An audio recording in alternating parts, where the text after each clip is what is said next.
I've learned something about life, something people don't like to admit. It never destroys you suddenly. It warns you first. Not with thunder, not with flames, not with dramatic signs. No, life whispers, softly, subtly, like a hairline crack forming inside a glass you've held your whole life. You don't notice it at first. You just feel the slightest change in weight, the smallest imbalance. You ignore it, because why would the glass you drink from every day suddenly betray you? I used to think betrayal came in explosions. Turns out, it comes in drips. Tiny drops of poison in a glass of clean water. You don't see the poison, you just taste something bitter one day and wonder when the sweetness disappeared. My name is Aries. I'm 32, a mechanical engineer. The kind of man who believes in logic, patterns, stability. The kind of man who builds things with his hands and trusts what he can see. I don't fall in love easily, not because I'm cold, but because I need to understand things. And love? Love is the one thing that has never made sense to me. Until Mina. Mina was soft where I was hard, gentle where I was rigid.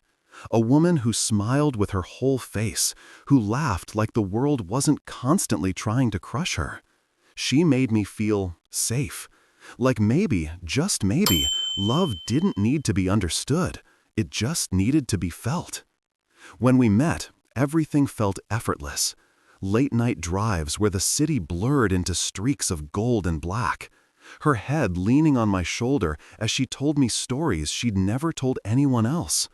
Me cracking dry jokes and her laughing like I was the funniest man alive. But there was one thing about her, one thing I didn't see clearly until later. She needed validation, constantly, like oxygen. Every compliment was a sip of air. Every reassurance was a heartbeat. Every second of attention was proof she still existed. Back then, I told myself it was because of her childhood. Strict parents, a perfectionist mother who treated affection like a reward. I thought Mina just needed healing. I didn't realize she needed an audience. Our marriage was simple, predictable, a middle-class routine built on early alarms and late returns. She worked from home, freelance graphic design. I'd leave at dawn, return exhausted, eat dinner, watch something forgettable on TV, and go to bed. Nothing extraordinary, but peaceful, comfortable. At least that's what I thought. Looking back, the cracks were there long before the disaster came. Little things. Her suddenly becoming moody for no reason. Her eyes drifting away while I was talking, as if my words no longer reached her. Her flinching when I touched her sometimes, then clinging to me the very next day. One moment sticks with me, clearly, sharply, like a shard of glass buried under my skin. We were watching a movie, some drama about a couple raising a child that wasn't biologically the husband's. She turned to me and asked, "What would you do if a child wasn't yours?" I laughed, a stupid, careless laugh. I thought she was just curious about the plot. But she asked again, and this time, her voice trembled. I shrugged it off. I had no idea that she wasn't asking about the movie. She was rehearsing. As time passed, her social life expanded. More outings with friends whose names I'd never heard before. More makeup when she left the house. More secrecy around her phone. Turning it face down, taking it with her even when she showered. Anyone else would have suspected something, but I didn't.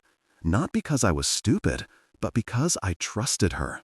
I trusted the woman I married. Then came the shift. She started talking about wanting a child, casually at first, then obsessively. At first, I felt flattered, wanted, chosen. But something was off. Something in the timing. Something in the way she pushed the topic. Like she was desperate. Not excited desperate. More like racing against a deadline desperate. I wasn't ready. Finances were tight. Work was stressful. But she looked at me with those large, pleading eyes and said she wanted our love to grow into something tangible. And I, like a fool, agreed. The first few weeks of trying were strange. She became overly affectionate, not romantic, almost strategic, clingy in bed, always initiating intimacy, showering me with compliments, acting like the perfect wife. But outside the bedroom, she was distant, distracted, lost in thoughts I was never invited into. I didn't know then what I know now. I didn't know that guilt has a rhythm. It makes people oscillate, one moment loving, the next absent, one moment attentive, the next whispering to someone else from the bathroom. I tried to be understanding, tried to convince myself it was just stress. Maybe she was afraid she couldn't conceive. Maybe that's why she pushed so hard. Maybe that's why she cried when I hesitated. I blamed myself. Work kept me away. I didn't give her enough time. I thought a child might bring us closer. I thought love could fix anything. And then her family added their pressure. Her mother with her backhanded comments about a real man providing stability. Her younger brother with his unsolicited advice about securing a wife before she loses interest. Every word chipped away at me. Every judgment made me feel smaller, inadequate, unworthy. So when Mina showed me the pregnancy test, positive, 2 pink lines staring at me like mocking eyes, I froze. She smiled, but it wasn't joy. It wasn't relief. It was something else, something that felt wrong, too rehearsed, too triumphant. I hugged her anyway, held her, told her we'd get through it together. But inside, deep, deep inside, a cold whisper rose. The timing doesn't make sense.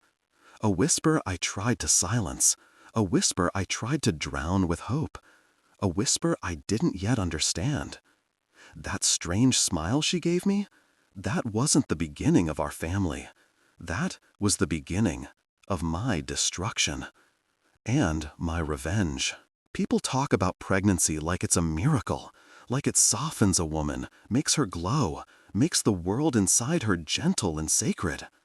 But Mina didn't glow. She dimmed. After the positive test, I expected warmth, excitement, maybe a little fear. What I got instead was volatility, mood swings sharper than knives. One moment she clung to me like she was drowning.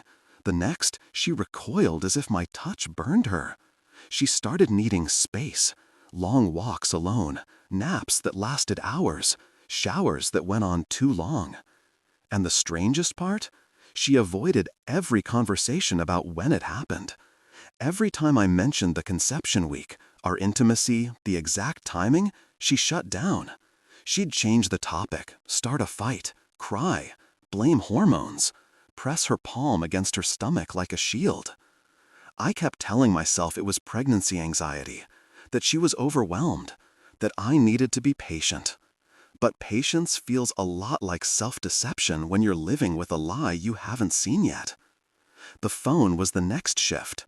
She started carrying it everywhere, even to the bathroom, even while brushing her teeth. And she typed, constantly, her thumbs moving like they were racing against guilt. Whenever I walked behind her, she'd angle the screen away. Whenever it buzzed, she'd snatch it before the second vibration. I told myself I was imagining things. I told myself trust meant not snooping. I told myself love required believing her. Then one night, her phone lit up while she was asleep. A message preview. Just one sentence. I'm stressing out. He suspects something. It was saved under a woman's name, but the tone wasn't female. Not even close. My stomach twisted into a fist. I stared at that line so long it burned into my brain.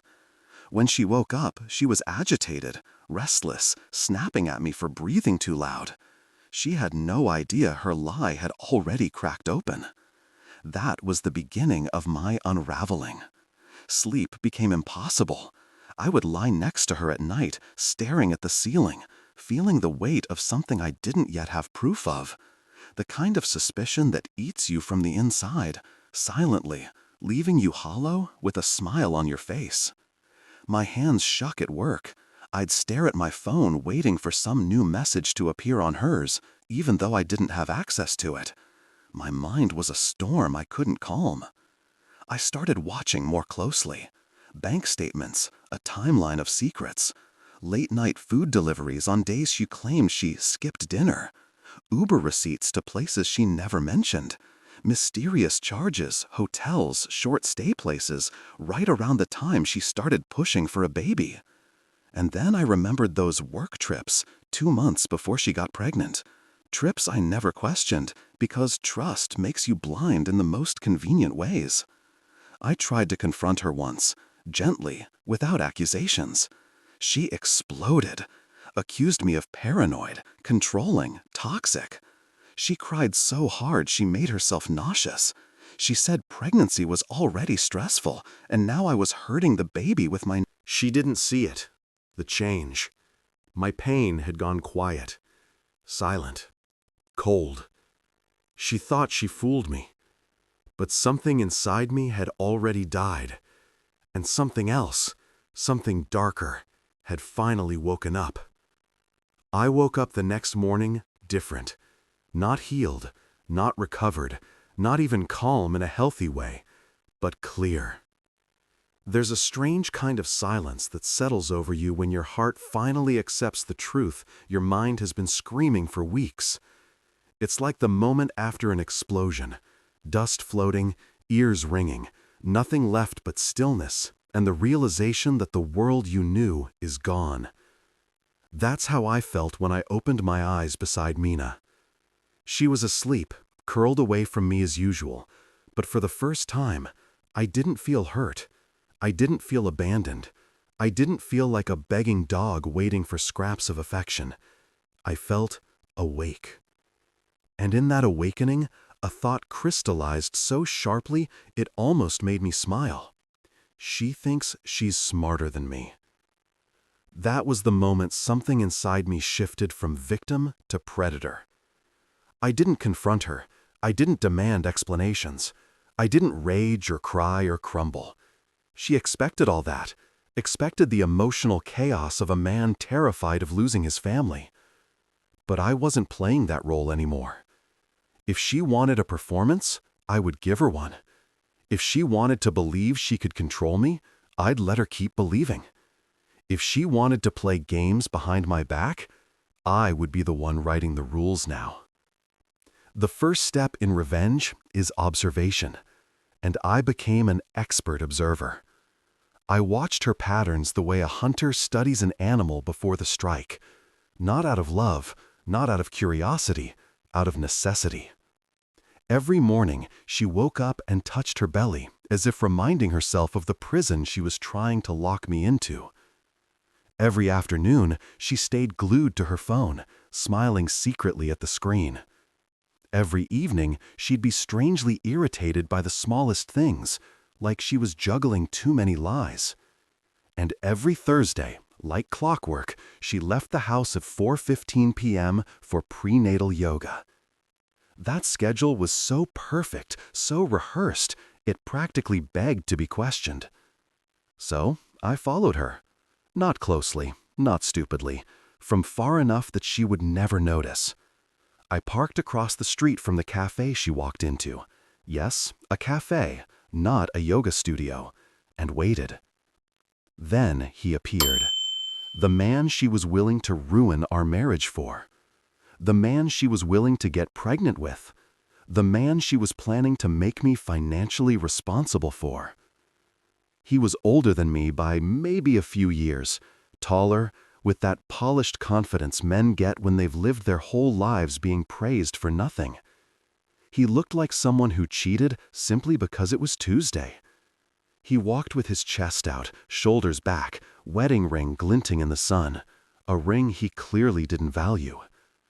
He saw her before she saw him, and he smiled with a softness that made my blood run cold. She melted into him. Not physically, but emotionally. You can tell when someone's heart leaps toward another person.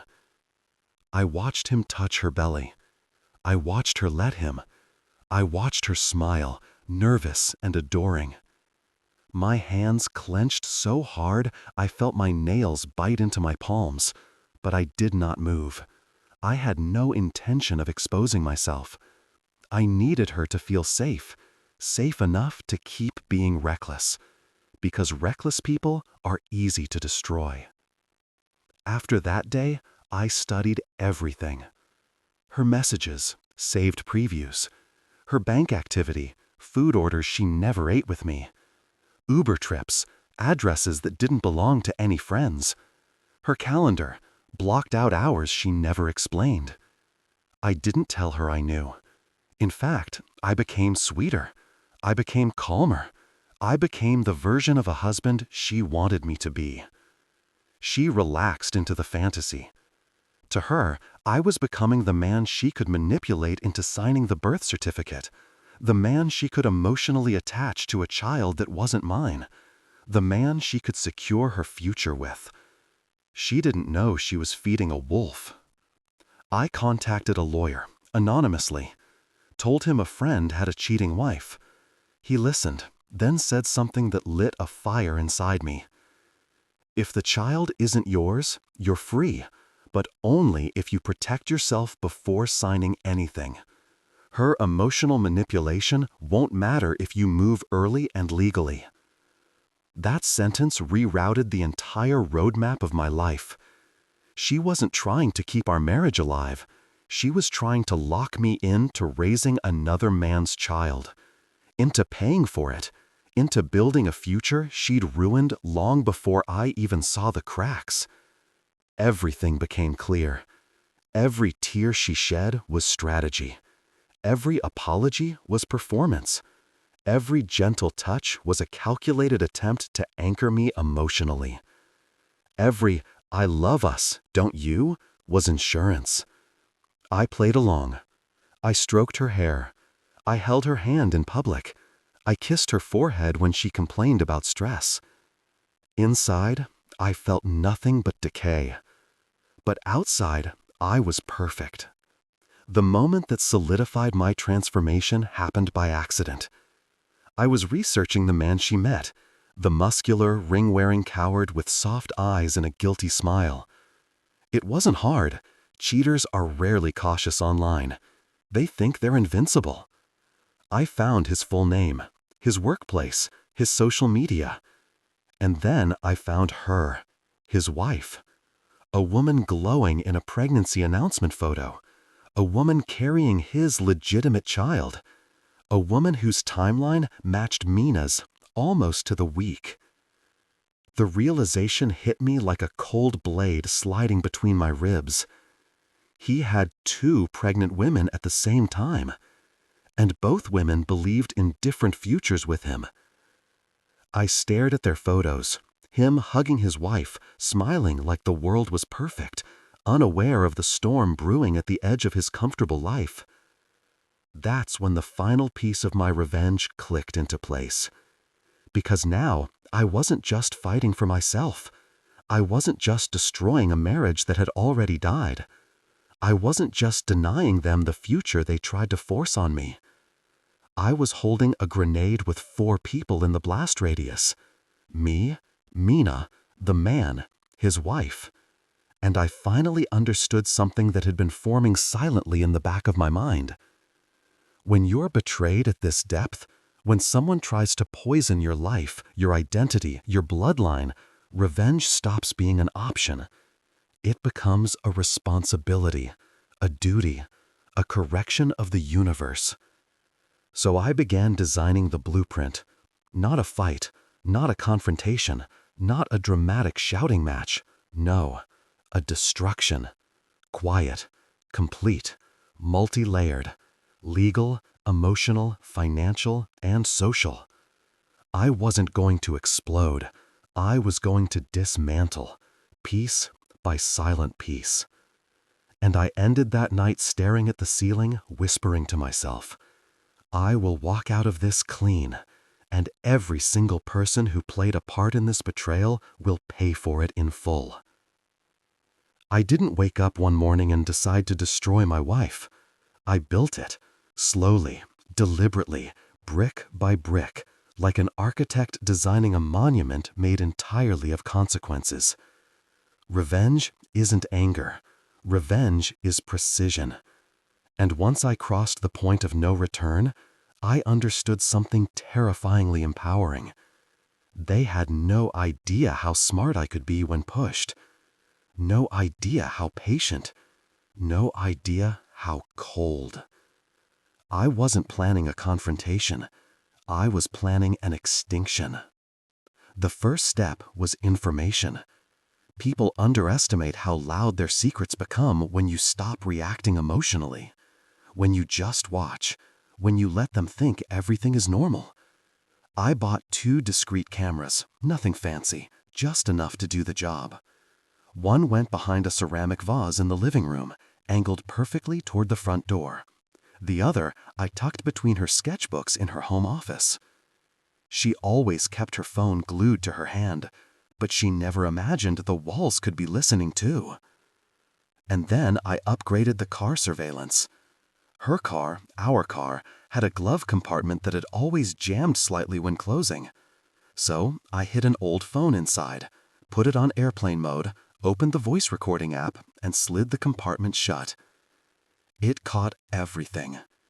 I learned the subtle rhythm of her betrayal, the soft click whisper of her leaning against the door as she told him she missed him, the breathless tremor in her voice when she told him she was terrified Aras might figure out the timeline, the stupid giggle she only made with him, not me, the discussions about how to hide the affair until the baby was born, the panic in her voice when she said, "What if the baby looks like you instead of him?" And when I looked at the entire structure, every detail, every step, every angle, I realized something. This wasn't just a plan. This wasn't even revenge. It was justice. Cold, precise, inevitable. And by the time I was done, every lie they told would bury them. I remember the day she went into labor. It was strange how calm I felt. Most men panic, rush around, call relatives, pray, cry, celebrate. But me? I walked around the house like I was getting ready for work. I grabbed my keys, locked the door behind her, and drove us to the hospital in absolute silence. She kept wincing through contractions, saying, "Aries, please don't leave me today. Please stay with me." And I nodded with a small smile, the kind you give to someone you no longer recognize. Inside the hospital, they put her in the delivery room. Nurses rushed in and out, machines beeped. She squeezed my hand like she wanted to crush my bones. And I let her. I let her feel like I was there, like I cared, like I was still the husband she thought she could manipulate. But inside, I felt hollow, detached, like I was watching someone else's movie. Hours passed. The pain got worse. She started screaming, sobbing, begging. She kept whispering, "Please don't hate me. Please don't leave me. This baby needs you." And every time she said, "this baby," something inside me twisted, not in sadness, not in fear, but in anticipation, because I knew the truth she had been hiding, and today there would be no running from it. When the baby finally arrived, the room buzzed with chaos, nurses moving quickly, doctors speaking in trained rhythms. And then they handed the child to her. I didn't have to look long. One glance. One single, tiny glance. And the truth hit harder than any punch I've ever taken. This child looked nothing like me. Nothing. Different complexion, different features, different bloodline. It was like looking at a stranger's child being placed into my life by force. Meanwhile, Mina watched me with eyes that begged for a miracle. She kept trying to read my expression. She kept searching for something, anything, that would tell her I believed the lie, that I would swallow my doubts and play father to the product of her betrayal. But I had already rehearsed this moment. When the nurse brought the birth certificate documents, pen clipped neatly on top, I didn't even hesitate. I looked the nurse dead in the eye, and with a voice so steady it shocked even me, I said, "I won't be signing anything until a DNA test is done." Silence. Pure, Heavy, suffocating silence dropped across the room like a guillotine blade. The nurse blinked. The doctor paused. And Mina? She collapsed into panic. "What? Arise, no! No, please, I'm begging you, don't do this!" Her voice cracked, her face drained of color. She clutched the sheets like she was falling off a cliff. The nurse stepped out, uncomfortable. The doctor looked away, pretending to scroll through something on a clipboard. But I stayed still, unmoved, cold. She tried everything: shame, guilt, tears, hormonal excuses. "You're embarrassing me. You're humiliating our family. You're hurting your own child. You know stress after birth is dangerous. Please, please don't do this today." I didn't flinch. Hospital policy allowed it. All I had to do was request it before signing anything. And I did. The test was taken. A swab. Simple. Ridiculously simple for something that would destroy her entire fantasy. Afterward, she lay in bed trembling, face wet with tears, hair stuck to her skin, breathing uneven. "Please, we can talk. We can fix this. Don't do this to us." She tried to hold my hand. I pulled it away. For the next 24 hours, I stayed in the hospital, but I was a ghost. I sat in the corner. I answered no questions. I comforted no one. I stared at the wall and listened to her cry herself dry. And then the results came. The doctor walked in with a sealed envelope. She already looked uncomfortable, like she wished someone else had drawn the short straw. Mina reached for my hand again. I let it hang in the air between us. The doctor opened the paper, read it, closed her eyes for a moment, then said the words I already knew. "You are not the father." Mina's scream wasn't even human. It was raw, animalistic, like something breaking inside her ribcage. She tried to stand, tried to reach me, tried to explain, but her legs gave out. She sobbed into her hands, shaking violently. I stepped back. I didn't say a word, not the single sentence. I just turned around and walked out of the room, leaving her collapsed on the floor. And that's when everything began. The moment I stepped out of the hospital doors, I took out my phone and pressed send. Just one button, one tap, and weeks of preparation detonated like synchronized explosions. Emails, screenshots, voice recordings, everything. They went out to her family, her closest friends, her workplace, my family, and most importantly, the wife of her affair partner. At the exact same moment, the other wife walked into her husband's office and confronted him in front of HR, his colleagues, and even his department head. Evidence in hand, all courtesy of me. My phone lit up instantly. Her mother called, screaming. Her brother sent threats. Family friends fired angry messages at her. Her social reputation died in minutes. Meanwhile, the affair partner was dragged out of his workplace by security as his wife hurled every piece of evidence at him. HR launched a misconduct investigation. His relatives disowned him. His wife filed for divorce before the sun even set. I didn't respond to a single call or message. I blocked everyone, every single one. Then I returned to the hospital, not to see Mina, not to comfort her, but to deliver one final strike. I walked into her room, where she sat holding the baby, swollen eyes, face pale, broken beyond words. Her mother stood beside her, glaring at me, but too stunned to speak. I placed the divorce papers on the table. She stared at them like they were a death sentence. Her mother shouted at me, but I simply handed her the printed DNA results. She froze. Her rage dissolved into shock, and I walked out again. As for the affair partner, his life unraveled exactly how he deserved. Suspended from work, humiliated publicly, divorced, disowned, financially crippled. I didn't have to lift a finger beyond orchestrating their truth. They destroyed themselves with their own lies. I only removed the mask. And the night after everything blew apart, after Mina lost me, after her affair partner lost his family, after their 2 lives burned to ash. I slept. For the first time in months, I slept peacefully.